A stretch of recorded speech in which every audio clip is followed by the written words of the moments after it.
Private hospital ਦਾ bill insurance cover ਕਰੂਗੀ ਕਿ ਨਹੀਂ। ਮੁੱਖਮੰਤਰੀ ਸਹਿਜ योजना कार्ड हैगा, फिर कोई टेंशन नहीं, ਤੁਹਾਡਾ ਸਾਰਾ ਟ੍ਰੀਟਮੈਂਟ ਕੈਸ਼ਲੈਸ ਹੈ। ਬਿਨਾਂ ਪੈਸਿਆਂ ਦੇ? ਜੀ ਹਾਂ। ਹਰੇਕ ਨਾਗਰਿਕ ਜਿਹੜਾ ਹੈ ਉਹ ਮੁੱਖ ਮੰਤਰੀ ਸਿਹਤ ਕਾਰਡ ਜਦੋਂ ਬਣ ਗਿਆ ਤਾਂ ਉਹ 10 ਲੱਖ ਰੁਪਏ ਦਾ ਮੁਫਤ ਤੇ ਕੈਸ਼ਲੈਸ ਜਿਹੜਾ ਇਲਾਜ ਕਰਾਉਣ ਦੇ काबिल भी होगा, एलिजिबल भी होगा। पंजाब सरकार लेकर आई है दुनिया की पहली सेहत योजना। अब पैसे के कारण पंजाब का कोई भी नागरिक बढ़िया इलाज से वंचित नहीं रहेगा। सेहत का हक सबके लिए। ये रैमजेट के साथ हम लोग अभी एयर टू एयर मिसाइल बनाएंगे, जिसका रेंज जो करंट रेंज है अस्त्रा मार्क 2 का, जो हमारे ब्रह्मोस से बहुत ज़्यादा है। तो ये जब इंडक्ट होगी तो नेवी का कैपेबिलिटी में काफ़ी इम्प्रूवमेंट होगा। डायरेक्टेड एनर्जी वेपन्स पे काफ़ी ध्यान दे रहे हैं। डायरेक्टेड एनर्जी वेपन्स जैसे आप जानते हैं, the initial cost is high but operational cost is very लो।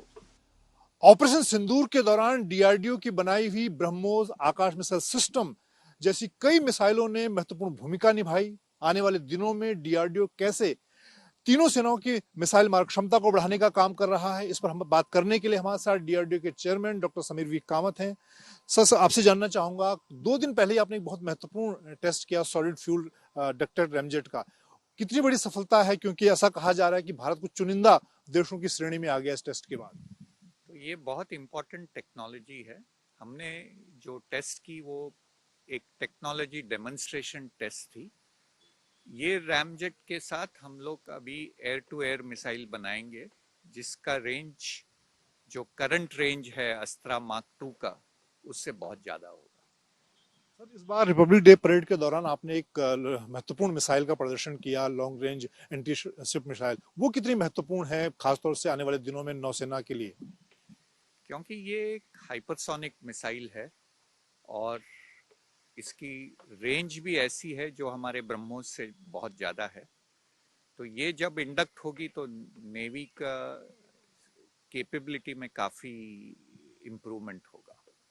ऐसा कहा जा रहा है क्योंकि अभी ऑपरेशन सिंदूर जारी है और पूरे वर्ल्ड वाइड भी हम देखें तो आने वाली जो लड़ाइयां हैं, ये वर्तमान की जो लड़ाई है, वो मिसाइल और ड्रोन पे ज्यादा फोकस है। तो डीआरडीओ किस तरह से जो अभी एग्जिस्टिंग हमारी मिसाइल हैं, चाहे ब्रह्मोस हो, आकाश मिसाइल सिस्टम हो, एलआरसैम हो, एमआरसैम हो, उनको कैसे और उनको इम्प्रूव करने की तैयारी कर रहा है? आपने बहुत अच्छा सवाल पूछा। तो मिसाइल हमारे लिए एक बहुत इम्पोर्टेंट एरिया है।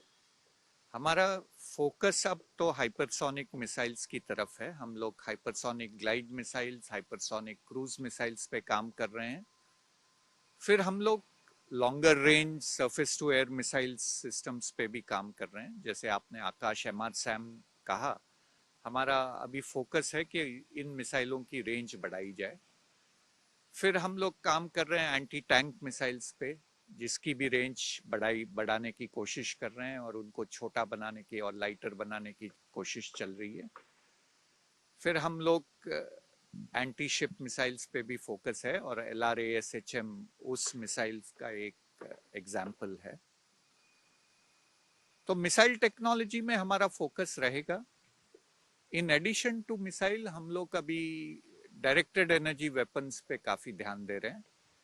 डायरेक्टेड एनर्जी वेपन्स जैसे आप जानते हैं, the initial cost is high but operational cost is very low. तो इसलिए हम लोग अभी laser based directed energy weapons, microwave based directed energy weapons पे काम बहुत जोरों से कर रहे हैं।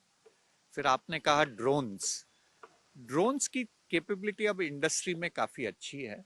डीआरडीओ का फोकस अब अनमैन्ड कॉम्बैट एरियल व्हीकल की तरफ है। तो अनमैन्ड फाइटर एयरक्राफ्ट। फिर हम लोग हेल पे फोकस कर रहे हैं, high altitude long endurance UAV पे। तो हमारा फोकस यूएवी ड्रोन्स पे, छोटे ड्रोन्स पे नहीं है, अभी बड़े अनमैन्ड व्हीकल्स पे है। ऑपरेशन सिंदूर के दौरान और या फिर हम कहें जो इस वक्त पूरे वर्ल्ड वाइड सिनेरियो है, उसको देखते हुए जैसे आपने कहा कि फ्यूचर टेक्नोलॉजी पे आप अनार्म्ड उस प्रोजेक्ट पर जो आप काम कर रहे हैं, कितना समय लगेगा, किस तरह से आप इसको देखते हैं आगे? देखिए, जैसे ऑपरेशन सिंदूर और जो अन्य वॉर्स चल रहे हैं, अभी क्लियर हो गया है कि टेक्नोलॉजी का रोल बहुत ज़्यादा है और टेक्नोलॉजी भी बहुत रैपिडली चेंज हो रही है। तो अभी जैसे पिछले दौरों में हम लोग 5-10 साल सिस्टम डेवलपमेंट के लिए लगता था, बट जैसे टेक्नोलॉजी चेंज हो रही है तो हम लोग को सिस्टम डेवलपमेंट का टाइम बहुत कम करना पड़ेगा। तो इसीलिए हम लोग इंडस्ट्री के साथ, स्टार्टअप्स के साथ, एकेडमिया के साथ मिलजुल कर काम कर रहे हैं। इससे हमारी जो टाइम फॉर डेवलपमेंट है वो कम करने के लिए हम लोग की पूरी कोशिश है।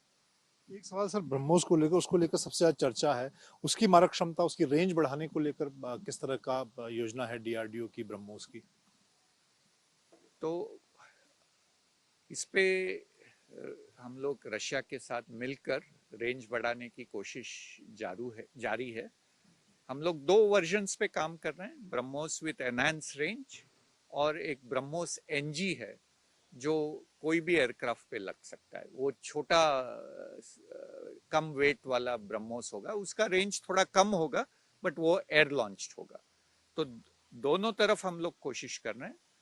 Enhance the range of BrahMos जो लैंड से लॉन्च होगी, और फिर स्मॉलर ब्रह्मोस जो कोई भी एयरक्राफ्ट पे लग सकती है। अभी जो ब्रह्मोस है वो खाली सुखोई पे लगती है। एक आखिरी सवाल सर, ब्रह्मोस की बात करें या बाकी हमारे जो मिसाइल सिस्टम है, एक्सपोर्ट को लेकर भी हमने देखा कि अब बहुत चर्चा है भारत के एक्सपोर्ट को लेकर, कई चाहे आकाश मिसाइल सिस्टम की हो, ब्रह्मोस, उस फ्रंट पर क्या प्रोग्रेस आप देख रहे हैं? कितनी चीजें आगे बढ़ रही हैं? सिंदूर के बाद हमारे सारे सिस्टम्स बहुत अभी चर्चा में है, इसलिए उनका एक्सपोर्ट इंटरेस्ट भी काफ़ी देशों से आया है। तो बातचीत शुरू है, अभी ऐसे कुछ फाइनल नहीं हुआ क्योंकि उसमें डीआरडीओ का इन्वॉल्वमेंट नहीं रहता है। हमारे जो प्रोडक्शन पार्टनर्स हैं वो ये एक्सपोर्ट करते हैं।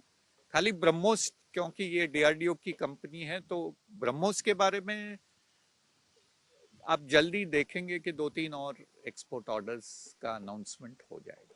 बहुत धन्यवाद। डीआरडीओ के chairman doctor Sameer V Kamat का कहना है कि इस वक्त जो देश दुनिया के हालात हैं उसमें डीआरडीओ लगातार सेनाओं की मिसाइल मारक क्षमता को बढ़ाने का काम कर रहा है, और खास तौर से जो फ्यूचर टेक्नोलॉजी है उस पर तेजी से काम हो रहा है। कैमरामैन अनिल जायसवाल के साथ मंजीत नेगी,